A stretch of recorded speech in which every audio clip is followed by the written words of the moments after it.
Então esse novo velho, porque já aconteceu lá atrás, esse novo velho comportamento da igreja hoje, a igreja hoje está se tornando um braço político e qualquer um hoje ele pode dominar o mundo na visão chinesa. Vamos lá, ele pode dominar o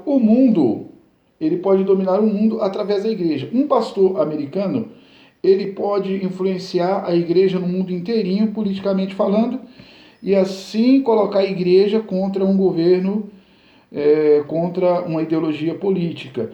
No caso da China, a China todos sabem que o partido lá é o PCC, Partido Comunista da China, e o governo comunista, ele aceita a igreja. Eu não sei os outros comunistas, mas o governo chinês ele aceita o catolicismo, o protestantismo, o islamismo, são igrejas oficiais lá, assim como outras também, ok? Mas ele controla porque ele tem medo de uma influência estrangeira. E ele percebeu essa influência estrangeira. Ele percebeu que a igreja na China hoje ela cresceu muito. O número de evangélicos na China é maior do que os filiados ao Partido Comunista da China. Então eles perceberam que eles já não têm mais a maioria. Então, eles é isso mesmo, verdade, eles não têm mais a maioria de filiados. Os filiados do Partido Comunista perdem para o número de evangélicos na China. Parece loucura, mas não é. Hoje, a China tem 5 milhões e 700 mil católicos e 23 milhões de evangélicos oficializados. Mas na China, o governo já descobriu que existe a igreja subterrânea. O que seria a igreja subterrânea? A igreja subterrânea é aqueles que são evangélicos, que são cristãos, mas que não aparecem nas estatísticas do governo. Então o governo, ele descobriu que a igreja que mais cresce no mundo hoje é a igreja subterrânea da China. Ok? Então ele percebeu que o evangélico, que o cristão pode se levantar politicamente contra ele. Então ele passou a derrubar os templos, inclusive ele derrubou um templo aí de uma igreja que tem aproximadamente 50 mil membros. Então ele começou a fazer essa derrubada dos templos para controlar os evangélicos. E se a gente parar para pensar, a gente vai ir para Jesus Cristo, para o comportamento de Jesus Cristo, para o que Jesus Cristo faria hoje em relação a tudo isso, a gente vai chegar à conclusão exata de que Jesus Cristo, ele não foi um braço político dentro de Israel. Ele não se levantou politicamente contra a invasão romana, contra o governo romano que ocupava Israel na época em que Jesus Cristo esteve aqui na Terra. Quando tentaram pegar ele, falaram se ele tinha que pagar impostos, e o que ele disse? Ele falou o seguinte, ele falou assim, olha, é a foto de quem está na moeda aí. Aí mostraram na moeda, tinha a foto de César, do imperador César. Aí ele falou assim, da monarquia César, dos Césares.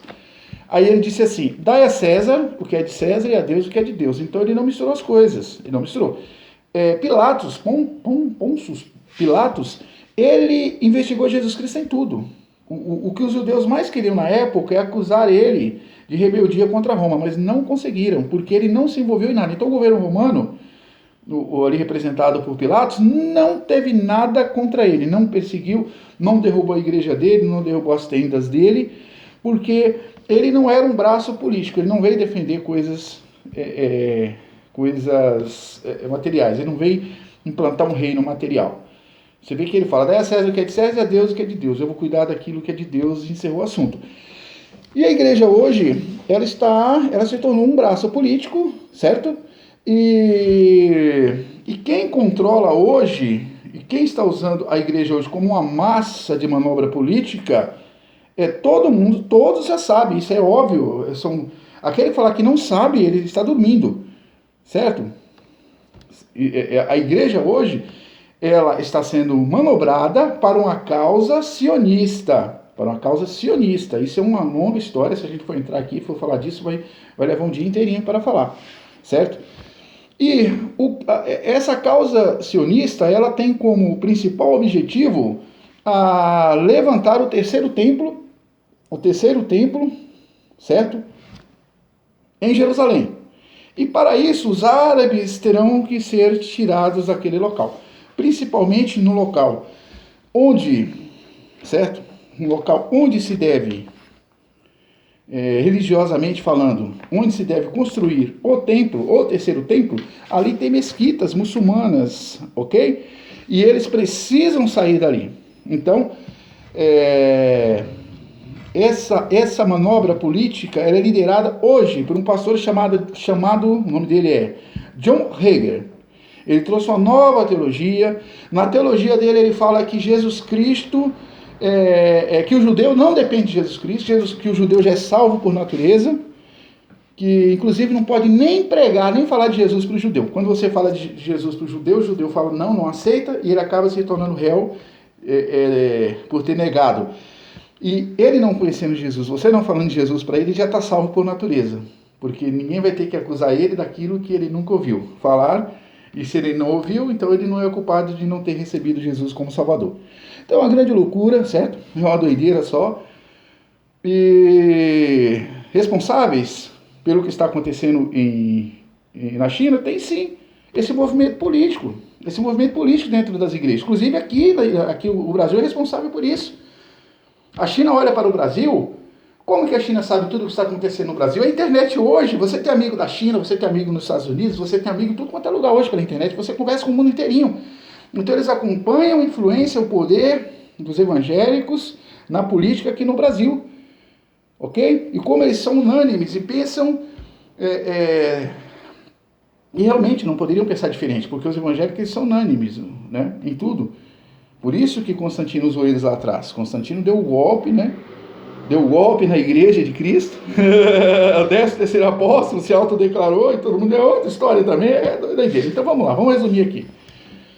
A China está perseguindo a igreja porque a China percebeu influência estrangeira dentro, certo, da sua política, através da igreja. Entende? Se nós tivéssemos fora de tudo isso, nós estaríamos poupando a China de muitos problemas. Porque não seríamos um exemplo para assustar o governo chinês. Ok? Isso aí.